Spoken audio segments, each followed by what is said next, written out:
Assalamualaikum warahmatullahi wabarakatuh. Gimana kabarnya teman-teman semua? Semoga dalam keadaan sehat walafiat. Pekan lalu teman-teman sudah belajar IPS terkait tanam paksa. Untuk pekan ini kita akan membahas terkait pergerakan nasional. Nah, tujuan dari pembelajaran ini adalah teman-teman dapat mengetahui latar belakang dan tujuan serta tokoh organisasi pergerakan nasional. Untuk mengetahui lebih lengkapnya, perhatikan video berikut ya. Seperti yang kita tahu, bangsa Indonesia pernah mengalami penderitaan akibat penjajahan dari abad ke-17 sampai abad ke-20. Oleh karena itu, bangsa Indonesia berusaha sekuat tenaga untuk mengusir penjajah dan bercita-cita menjadi bangsa yang merdeka, bebas dari penjajahan. Namun, berbagai perlawanan yang dilakukan oleh para raja, bangsawan, tokoh masyarakat, dan tokoh agama dengan mengangkat senjata ternyata mengalami kegagalan. Kegagalan perlawanan ini ternyata disebabkan oleh beberapa faktor. Yang pertama, perjuangan masih bersifat kedaerahan. Kedua, perlawanan tidak dilakukan secara serentak. Ketiga, masih bergantung pada pimpinan, sehingga apabila pemimpin tertangkap, maka perlawanan terhenti. Kemudian kalah dalam persenjataan, dan Belanda menggunakan politik adu domba.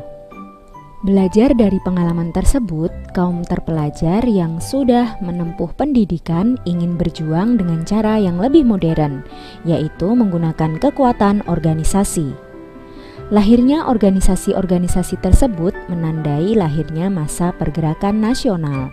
Maka di sini ada masa pergerakan kebangsaan yang dibedakan menjadi 3 masa, yaitu yang pertama masa awal pergerakan nasional pada tahun 1900-an, yaitu lahirnya banyak organisasi pergerakan seperti Budi Utomo, Sarekat Islam, Muhammadiyah, dan Indise Partai. Kemudian yang kedua yaitu masa awal radikal pada tahun 1920 sampai 1927-an, yaitu masa yang bersifat keras atau radikal terhadap pemerintah kolonial Belanda.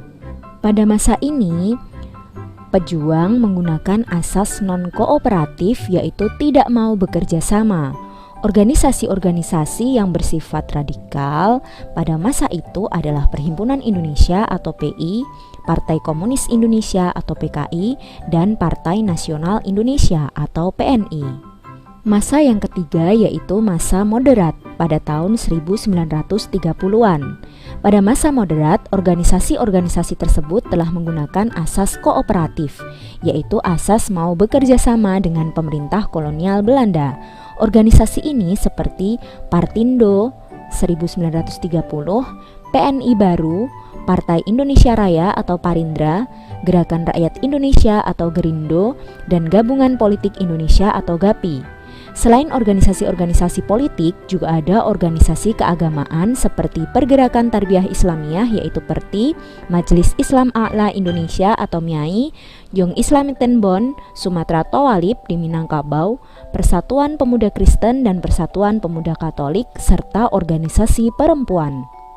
Selanjutnya kita akan berkenalan dengan salah satu tokoh yang berjasa pada masa pergerakan nasional, yaitu Dr. Sutomo. Dr. Sutomo berasal dari Nganjuk, Jawa Timur. Bentuk perjuangan beliau adalah dengan menjadi pelopor berdirinya organisasi modern Budi Utomo. Dampak perjuangan itu, beliau menjadi tonggak awal masa pergerakan nasional dan menandai era kebangkitan nasional. Keinginan kuat rakyat Indonesia untuk merdeka dan berdaulat memunculkan rasa kebangsaan Indonesia. Nah, munculnya rasa kebangsaan bangsa Indonesia itu memiliki 2 faktor pendorong, yaitu faktor internal yang berasal dari bangsa Indonesia sendiri dan faktor eksternal yang berasal dari luar. Faktor internalnya adalah yang pertama, kenangan kejayaan masa lalu pada masa kerajaan. Yang kedua, rakyat merasa sengsara dan senasib sepenanggungan akibat perlakuan pemerintah kolonial Belanda. Yang ketiga, lahirnya kaum terpelajar. Yang keempat, lahirnya kelompok terpelajar Islam. Dan yang kelima, lahir dan munculnya semangat persamaan derajat pada masyarakat Indonesia. Sedangkan faktor eksternalnya yaitu yang pertama, perkembangan nasionalisme di berbagai negara seperti pergerakan kebangsaan di India, kemudian adanya politik etis dari tokoh Belanda, munculnya kesadaran dari kaum terpelajar mengenai penentuan nasib bangsa sendiri berdasarkan peristiwa Perang Dunia I, kemudian munculnya dorongan untuk melawan penjajah karena perbedaan ideologi, dan kemenangan Jepang atas Rusia. Perkembangan masyarakat Indonesia pada masa munculnya rasa kebangsaan terjadi di berbagai bidang kehidupan, di antaranya sebagai berikut. Yang pertama yaitu bidang pendidikan. Munculnya para cendekiawan yang menjadi pelopor dan pemimpin munculnya organisasi-organisasi pelajar dan mahasiswa untuk melawan penjajah seperti Dr. Sutomo pada organisasi Budi Utomo. Yang kedua, pada bidang ekonomi yaitu adanya upaya penghapusan eksploitasi ekonomi asing. Hal ini bertujuan untuk membentuk masyarakat yang bebas dari kesengsaraan dan kemelaratan serta meningkatkan taraf hidup bangsa Indonesia. Yang ketiga yaitu bidang politik.